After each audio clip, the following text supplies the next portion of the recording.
You are now listening to the Q&E Podcast. Is this what you want? Huh? Is this what you want? Well, try and get it, goddammit! What's up, everybody? You're listening to the Q&E Podcast, and you are here with your boy Q Hicks right now. And I got Eggert on the other line. Eggert, tell the people what's good. What's up, everybody? Welcome to another episode of the Q&E Podcast. Today we are reviewing Loki episode 2. This episode was titled The Variant, and this is way better than last week's episode. Last week's episode, to start the series off, was good. It gave a lot of context, but this felt like the true jump start to this show that we've been waiting on. So a lot of good spoilers. Like, we finally get introduced to the variant.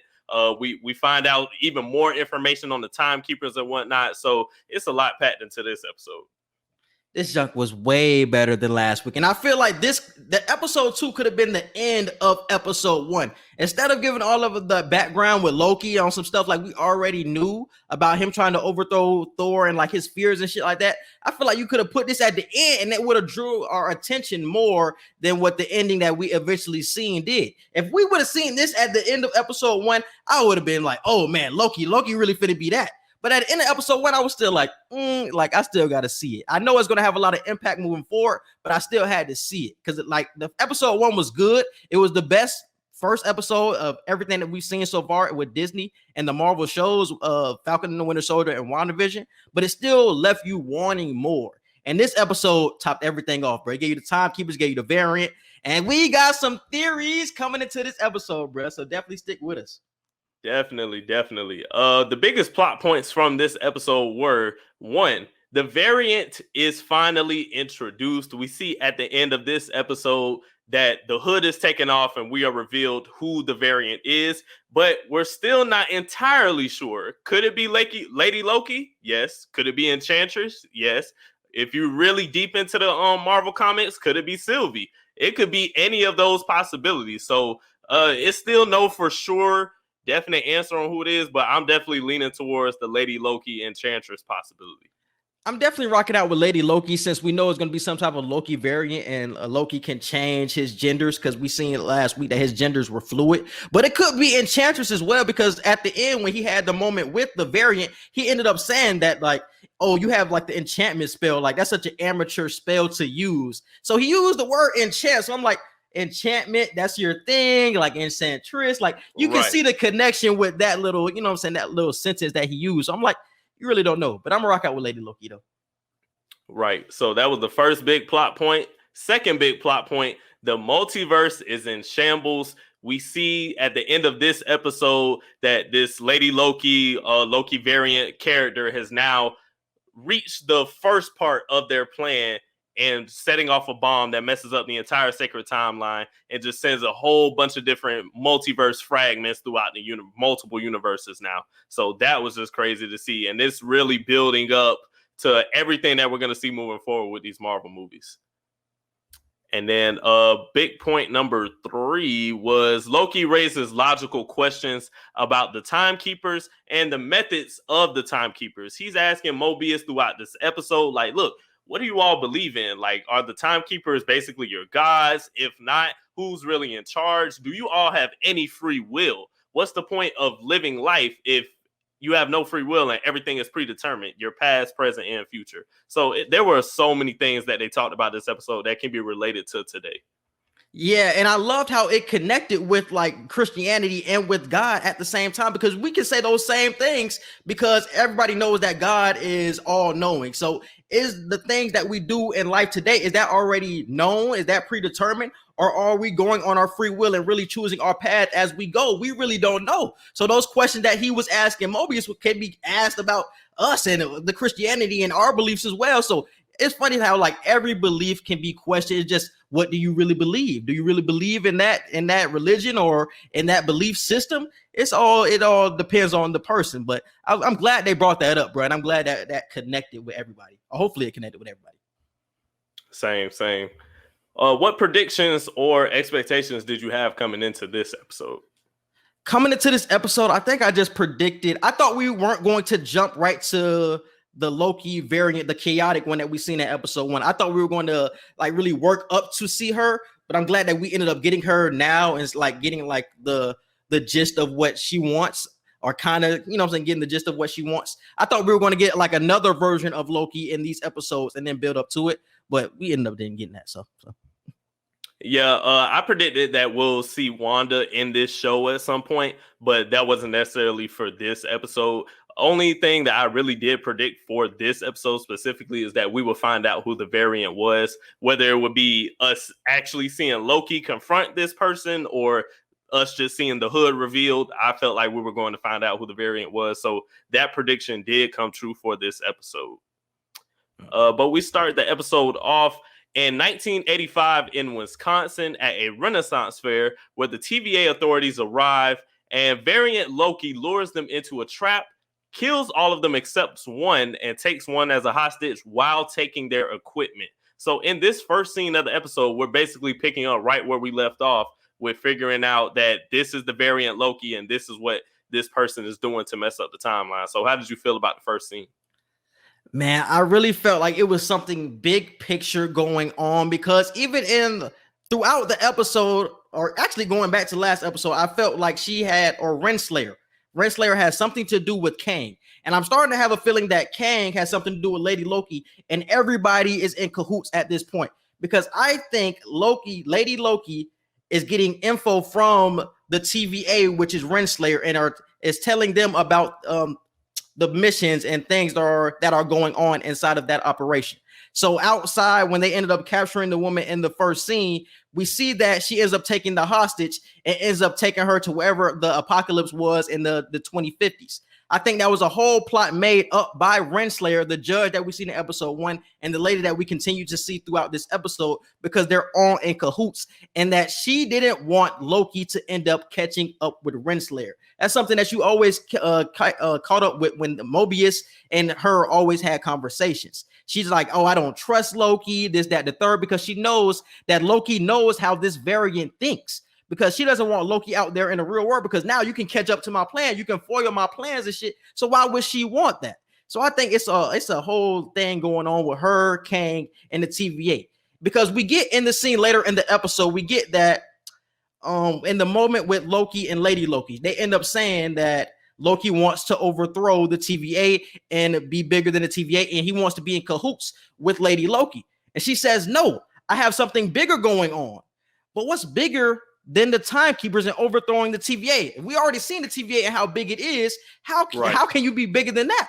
She wants to be big with Kang. Kang is a rogue timekeeper. I think he's going to be a rogue timekeeper in the MCU, and he is the master of the multiverse. She wants to be in cahoots with them so she can run around with Kang and really overthrow and just cause damage and cause a whole bunch of mischief, what we know Loki to be. So I think it's a whole lot of shit going on. I think the reason why she ends up getting caught up with Lady Loki and Loki end up getting caught up is because of Renslayer. She is the piece that holds everybody together. In the comics, Renslayer is in a relationship with Kang. And I think there's going to be a whole connection with Renslayer, Kang, and Lady Loki. And that's why she wants to be a part of something bigger than even overthrowing the TVA. Definitely a great theory. I totally agree. Kang is also the only person who actually defeated the timekeepers in the comic book. So definitely that could play a part in what we're about to see in either these future episodes or maybe in a movie going forward after the show, if they don't reveal that in these episodes. So I definitely agree with that theory.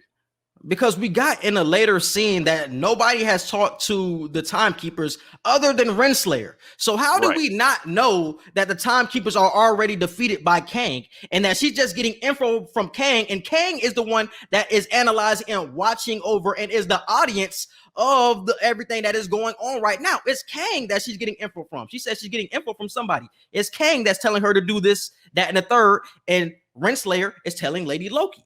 It's a whole plot going on, bro. And I'm telling you, Kang is a part of this shit, bro. I don't know if he will show up in this show, but he's definitely the puppet, or he's definitely the hand who's controlling the puppet at this moment. A lot of misinformation and a lot of mischief. A lot of all of that. Because you gotta think about that with Loki, man. He don't give a damn what he doing. He is the god of mischief, and even his other variants are mischievous. So that's what they want to do. So yeah. Exactly. And speaking of Loki, we get to the next scene where Miss Minutes is teaching Loki about the rules of time and time travel. And once Mobius finds him studying, he briefs him on the different types of Lokis with the TVA authorities while they're getting ready to get split up in teams to go search. And while we're seeing these different Loki variants, we're noticing that the fluidity of Loki's sex is true in every single multiverse. He could be different sizes. He could look different ways. Like, he could have different powers, even possibly, depending on what multiverse you land in. So I thought that was really cool to see that he honestly can be whoever he wants to be in all of these multiverses, and he can honestly have whatever type of powers that are able to be given unto him, basically. So I thought that was cool. The biggest thing that I took away with that this Miss Minute scenes was like the propaganda that they push on everybody that is inside of the TVA organization. Because we see in episode 1 that a lot of the workers that work there really don't have any context of life outside of there, other than the agents that go out like Mobius and things like that, and they know things, but the workers don't know anything. So it's funny how like the propaganda is really like pushed on them. And one of the things that she said in like the conversation with Loki was that when you get close to the red line, all life as you know it is destroyed. But I think she is lying to Loki. I think this is all a narrative that is being portrayed. So have people think that when it gets to that red line, everything is destroyed. That's what everybody in the TVA thinks, but I don't think that's true. I think that is propaganda that is being pushed. I think when it gets to that red line, a multiversal war would happen like we seen in that one cartoon. Everything just starts to break up apart from that one sacred timeline that you see. And it will become a war, and it will become something like we see in the future movies that we will get. It will be like other multiverses fighting against other multiverses. Like we see that Tobey Maguire is going to come back for a movie as Spider-Man. We see that Andrew Garfield could come back. It's going to be other multiverses really crossing over, and that's what the TVA doesn't want. But that's what's going to happen if the branch reaches that red line. That's what they're scared of. They're scared it's going to break apart again. But it won't end life as they know it. That's just the propaganda that they're pushing on everybody that's inside of the TVA. Because it's like you said, Mobius, and along with a lot of other agents or TVA authorities, like they have never actually spoken to or seen the timekeepers. So it could be Kang, like you said, just manipulating everything, giving false propaganda and selling fear. If you sell fear, people will buy into it. So that's why B-15, she was telling Loki, like, look, we have to get out of here, like before, like you said, before this red line, because we don't know what the hell could happen. It could be a lot of shit that we could just potentially mess up if this red line is breached. So I totally agree with that. And did y'all peep that one scene when like we got into the scene and it was like zoomed in on one of the timekeepers' face, and it zoomed out of the picture and it had like Renslayer like sitting down? I think the person that we zoomed out from was Kang, and it wanted you to think about the timekeeper, Kang. Like, you look out for him. Like, that was a big thing. That zoom in was very important on his face, because they want you to know that Kang is the all-knowing. He probably already destroyed the other two timekeepers at this point. So that was a very important scene when it was zoomed in on his face. I only watched the episode one time, so I got to watch it again and make sure I pause at that part so I can see that. I ain't peeped that. Next scene, Mobius meets Renslayer, like we said, to talk about Loki and how he's helping and everything. And he's asking to get permission to continue to have him help. And Renslayer said the only way Loki can change as a person, because Mobius was trying to tell her, look, maybe he's trying to do this to change as a person to get put back in a proper timeline or just not be reset. You know what I'm saying? So Mobius is trying to give a reason on why Loki should help. And Renslayer says the only way Loki can change is if the timekeepers decree it. So is she talking about the timekeepers in this instance, or is she talking about Kang? And I feel like that goes right back to what you said again, Exactly. because whether it is Kang or whether it is the timekeepers, it's almost like Loki is in the hands of whoever is in charge at this moment, no matter if it's somebody that he might want to work with or might not want to work with.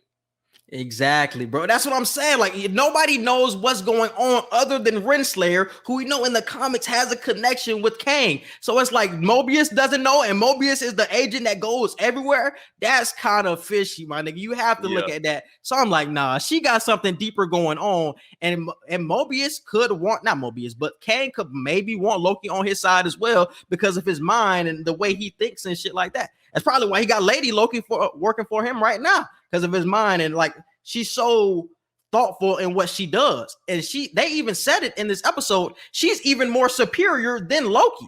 So we see if you're more superior than Loki with Loki's intellect at this point, you got something special. So maybe he wants to reel in this Loki as well. True. I could definitely see it. And Mobius takes Loki to work on the files of the variant so they could try and find out clues on where this variant will end up next. And while Loki is studying, he finds a file on the destruction of Asgard. And this is where we find out how the variant is getting from place to place and time to time. The variant is hiding in apocalypses throughout all of time. And I thought that was genius, because what better place to hide than on a timeline at a specific point in time where the world is going to end? Like, because nobody would think to go there because it's going to end. So I thought that was genius. And I love that Loki was the one to think of it. Nobody else really even put that in their brains that, oh, this is what she's doing, this, that, and the third. It's just like, man, this is why you need somebody like Loki on your team, somebody who can think like the person that you're trying to catch, so you can end up catching up to him. So this lady, Renslayer, keeps saying, oh, we don't trust Loki. It's because she knows that he is going to be a big part in catching up to this Lady Loki, who she does not want him to catch. That's why she's like, oh, I don't trust that nigga. Oh, he shouldn't go out with y'all, this, that, the third, because she knows what he's capable of. She knows, bro. And that's why she was like, oh, he got caught. Oh, he caught up to her.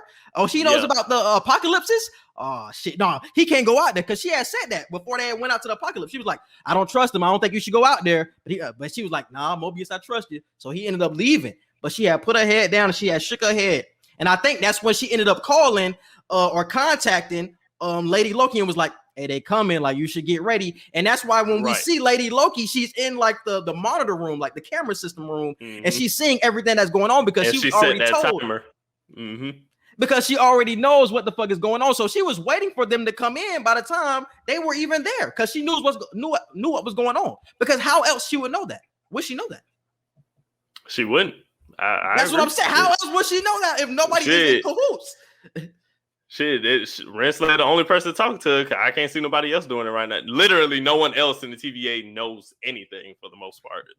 Literally outside of Mobius, Renslayer, and even B-15 to a certain extent, she know a little bit of shit too. But outside of them three, ain't nobody able to tell her nothing. So I totally agree. It's got to be Renslayer at this point.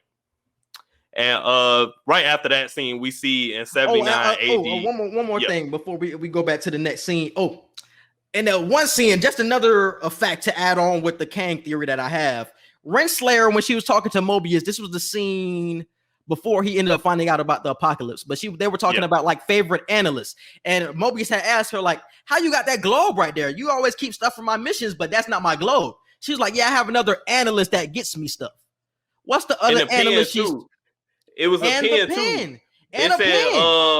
It said Franklin D. Roosevelt. Did it say Franklin D. Roosevelt?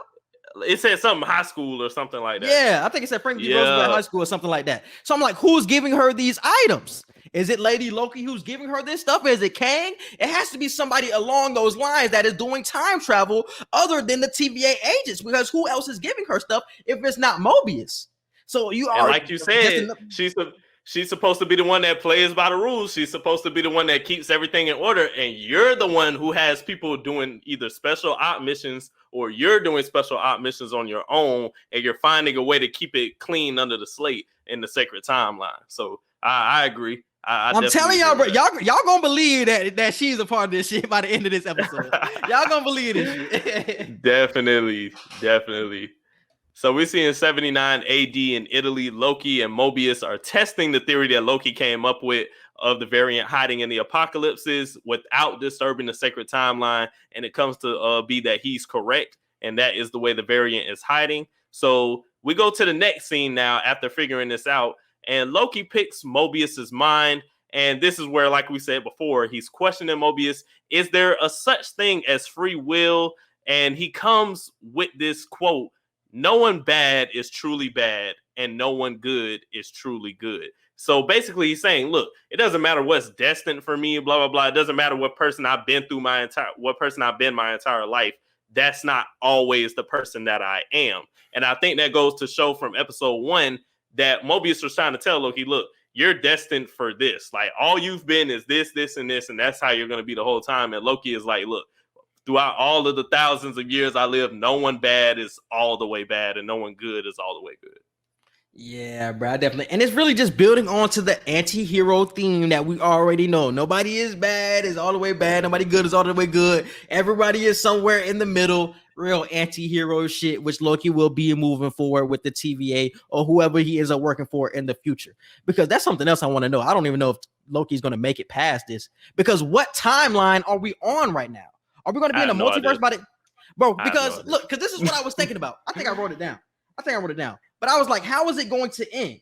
Because I said, if Loki defeats Lady Loki and the timeline is sacred once again, did Wanda start the multiverse? If everything goes good after this show is over and it's a sacred timeline once again, did Wanda start the multiverse? Oh, this show isn't ending good. I don't feel like this show was going to end good. Okay, I said that. So I said, if they don't, everything is bound to change. Because I said the shit that we seen in Endgame, is that shit even going to be true anymore? That's bound to change if everything goes wrong with this operation at this moment? Because that was the sacred timeline. That's what we know today. That was a sacred timeline.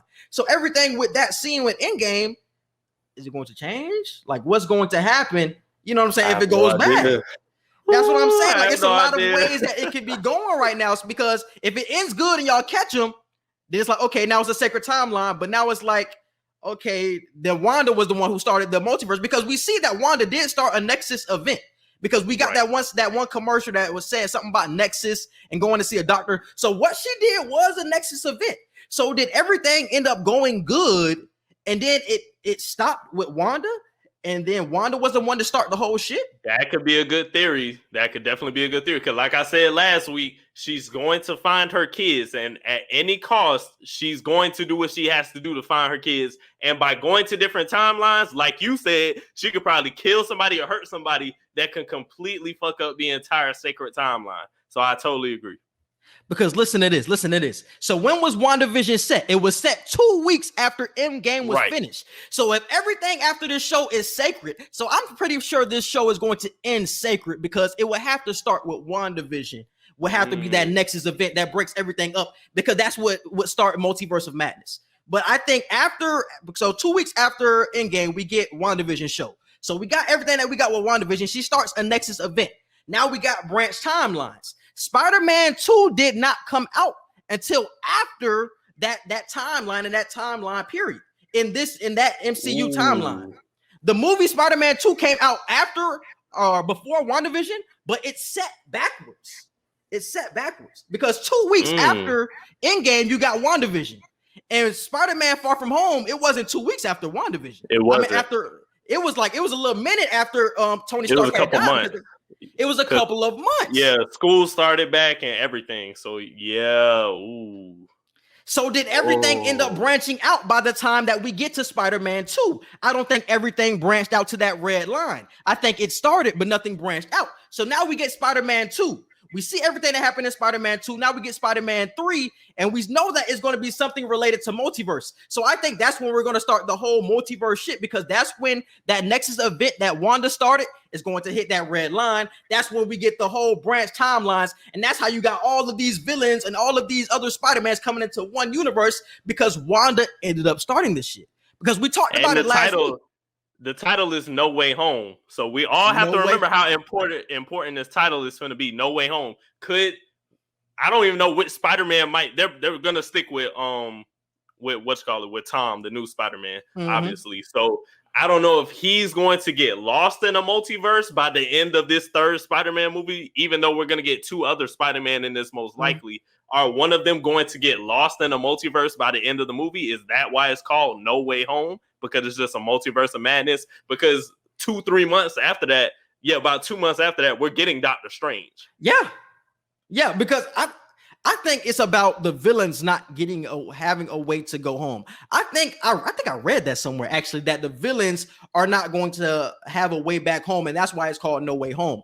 I don't even think it's about the Spider-Mans, and that's how they end up coming together and becoming villains. I think Is it going to become a Sinister Six? Like, we really don't know what the concept is going to be. I'm hoping because we're gonna get Vulture back. I don't think Venom is gonna play a part in this, but we're getting Vulture back. We might get Rhino again because Rhino was in the Amazing Spider-Man. Sandman, good possibility. We're getting Electro.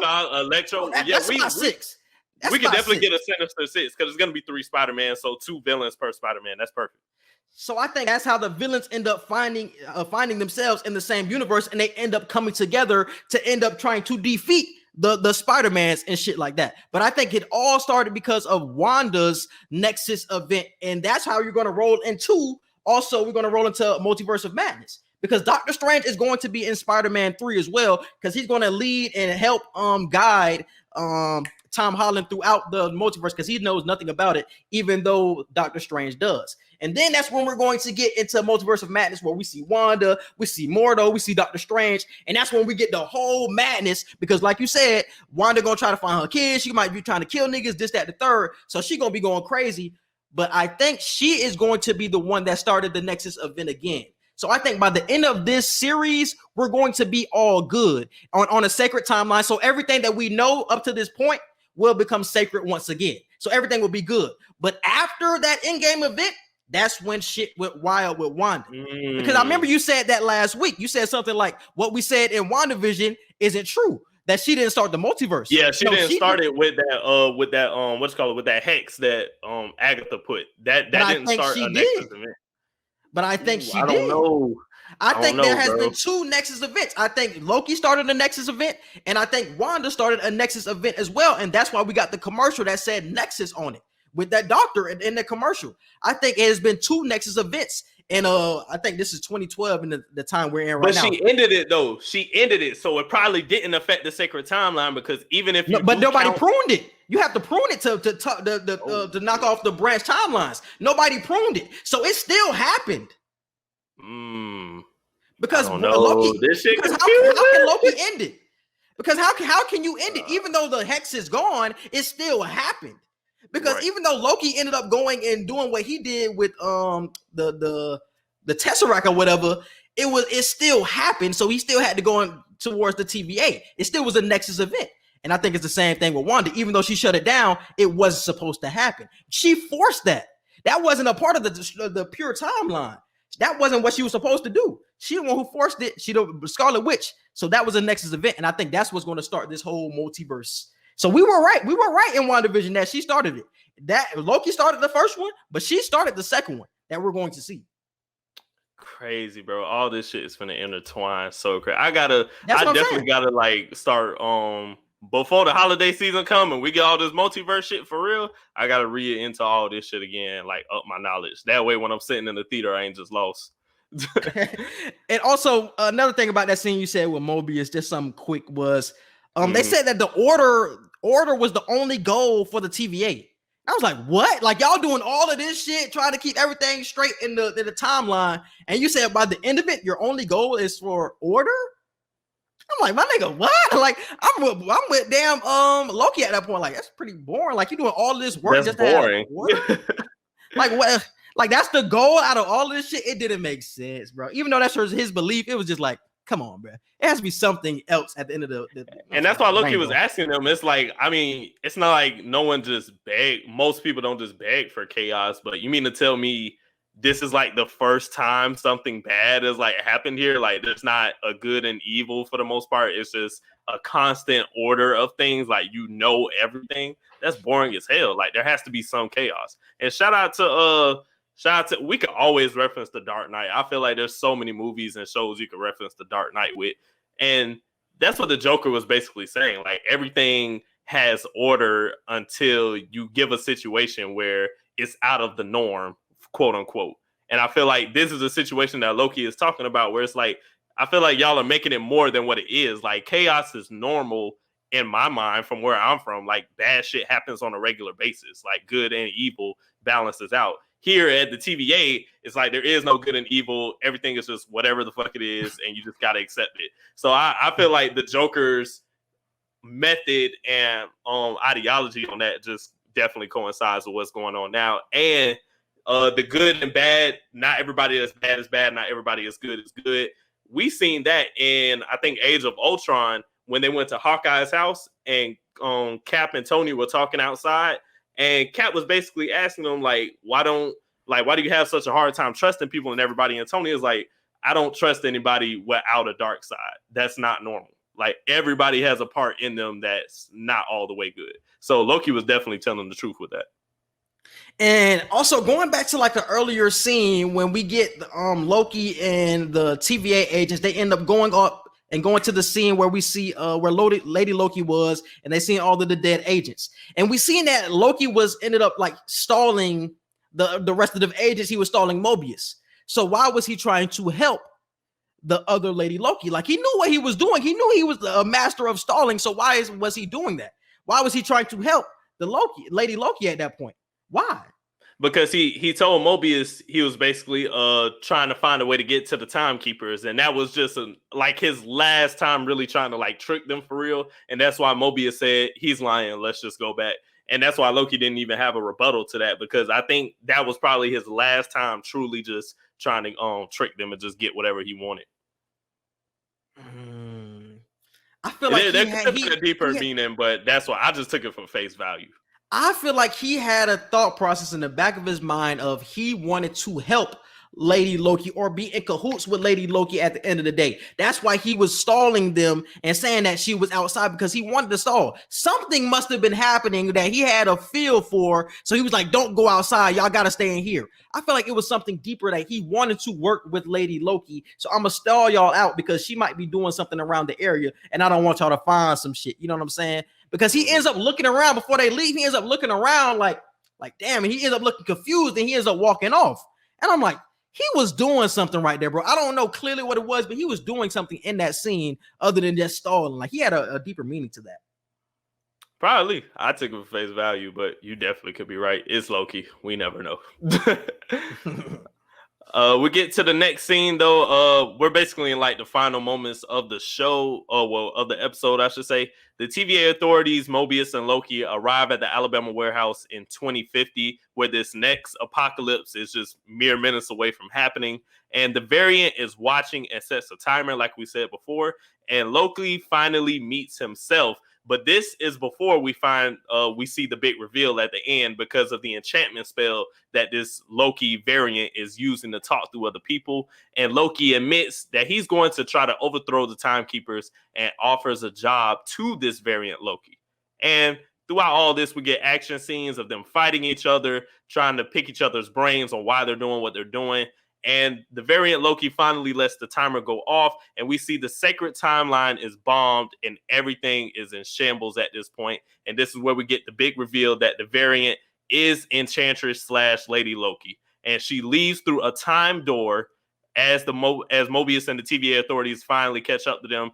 And we see Loki finally walk through with this Lady Loki. And that's how the episode ends. And it was everything I thought it was going to be. I'm like, ooh, Loki is just... He 10 steps ahead every time, bro. 10 steps ahead.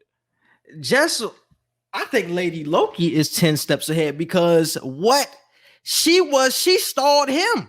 She stalled the whole operation, because remember, they were talking at first and he was like, what do you want type shit? I want you to help me overthrow the TVA. Like, and when she was in the body of like the big dude, like big husky type dude, she was like, yeah, I want you to overthrow with me type shit.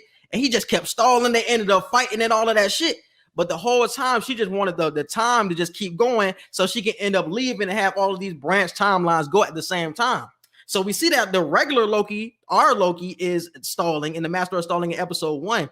And we see that it helped Lady Loki in the end of the episode as well. All of that stalling and all of that bullshit ends up helping her whole operation and what she was trying to do. But I don't even know if it was fully stalling, because Loki found out what this variant Loki was trying to do, and they still had a whole fight scene after he figured it out. So in my head, I'm like, why are you fighting this variant Loki right now? You should be trying to look for the detonator for all of these time bombs. And he wasn't doing that. He was just fighting the variant Loki. So I can't necessarily say he was being stalled the entire time, but he was just getting his ass kicked, I guess, while being taking his attention. He was taking his attention off of what was the real shit that was going on. He was taking his attention off of it, because obviously he's seeing the prunes and shit. So he was like, what the fuck going on? But he kept talking to the variant Loki. So it's like, what the fuck? And then we end up getting a fight scene, and Loki was down for a little minute, and we see that the variant Loki was like fucking with like the timer and shit, and then that she ends up turning into like Lady Loki, and we see that, and then we see her walk through the portal. So I'm like, that whole time that she was talking and it, like changing bodies and shit, I'm like, she was just stalling this nigga the whole time because she had the timer that went off. That was her plan the entire time, because when they walked in, she started the timer. So at this point, she just wants to get to the portal in time so everything can go through with the prunes and shit. So she knew she was gonna catch up to Loki, and that's why she turned into the what's the black lady name? B-15? B-15. Mm-hmm. She ends up being B-15 because she wants to stall him, fuck with his mind, and that's what she did. She ends up getting out of there in time, and I think the whole trap was to get Loki to go with him or go with Lady Loki, and that's what. And Loki said that too. Loki said that like midway through the episode, like, this person, they're looking for me. They want me. That's the whole reason that they're doing all this. And Mobius didn't really agree. B-15 and the rest of the TVA agents didn't really agree. So I'm like, hey, we see that come to fruition at the end of the episode. Like, you were the goal this whole time. You weren't meant to stop you. You were meant to walk through that portal and be exposed to whatever this variant Loki is about to show you. And it's funny because I think by the end of this show, I think Lady Loki would end up getting caught by Loki or by the TVA, something like that happens. But we don't end up actually finding out that Renslayer was involved. And I think we get a scene at the end where Renslayer is like talking to one of the timekeepers. Like, she's talking to it, like, and you like, what the hell is she talking to? Like, she talking to like a wooden lizard? Like, what the hell is she doing? But you end up finding out like it's Kang that she's talking to the whole time, and that this was about the whole bigger plan, and that Lady Loki was really just collateral, like a henchman of what Kang wanted to do. So she's not going to end up getting past this series, but you will see that it's a bigger plan going on when Renslayer ends up talking to the Kang figure that I think will show up. Is that your prediction for next episode or just throughout the show?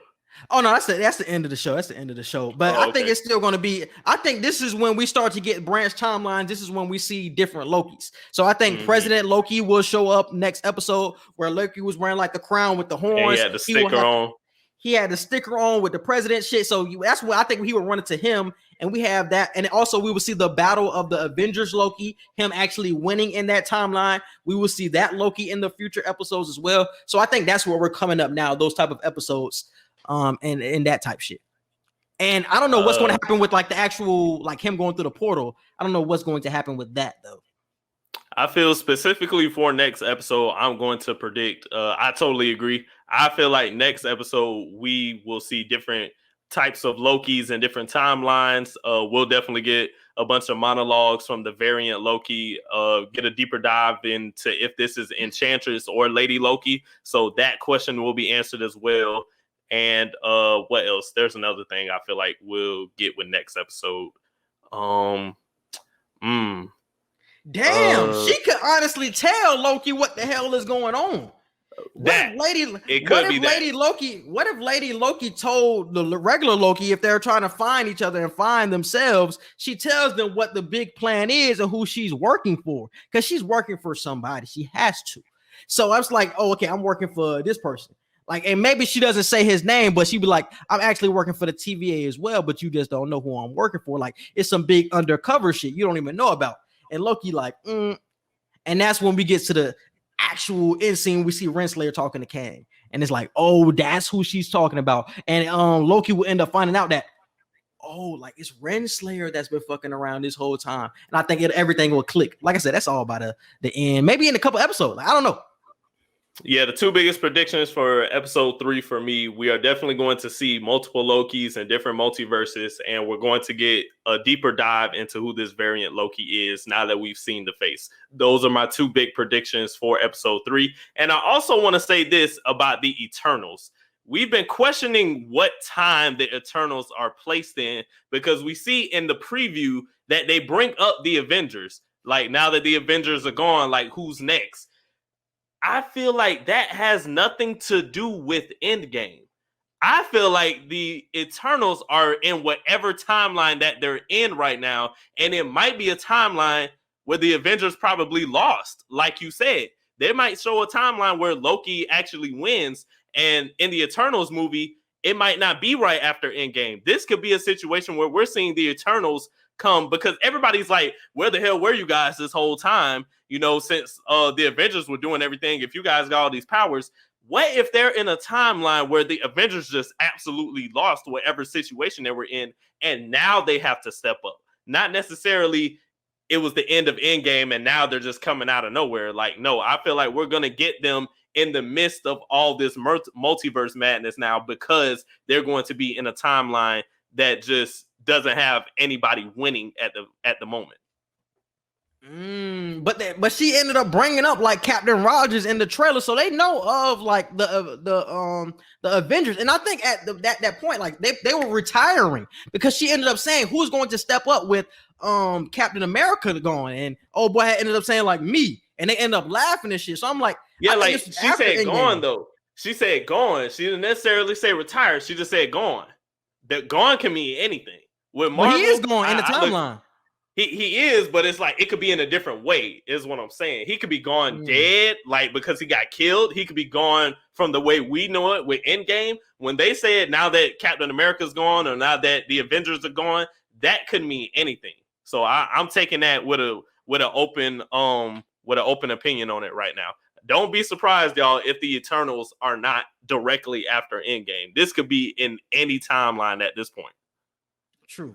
I think something big is going to happen where they will be needed, because all of the Avengers are nowhere to be found, because either Cap is old, Iron Man is dead, something like that is going on, and they are needed because and Thor is gone, so they would need to step up because nobody is here to protect Earth. So they would have to eventually step up and become what they need to become to end up saving the world. I don't know who. Oh, the Deviants. The Deviants would be coming because that's the villain in that movie. So maybe the Deviants are trying to take over or some shit, and that's what they're trying to protect the world from, something like that. I don't know, but I think that's what we could see. But I do think it's after Endgame, though. I do think it's after Endgame. But yeah, my biggest takeaway was just Lady Loki, Kang, and Renslayer all in cahoots, man. Like I said before, in the comics, Renslayer and Kang have a prior relationship. They are in a relationship in the comics, like they're dating damn near. And I think Kang, this is a part of Kang's master plan, and Renslayer is telling Lady Loki what to do, how to travel across this multiverse, and how to not be seen in this branch timelines. That's how she probably knows how to hide in apocalypses. Renslayer probably told her, because Kang was like, Kang probably already found this shit out already. If you're not here and the apocalypse comes, you're not going to be found out. Kang probably already knows that shit. And that's why she was so nervous, because he's like, oh, you found that out? Oh, yeah. Shit.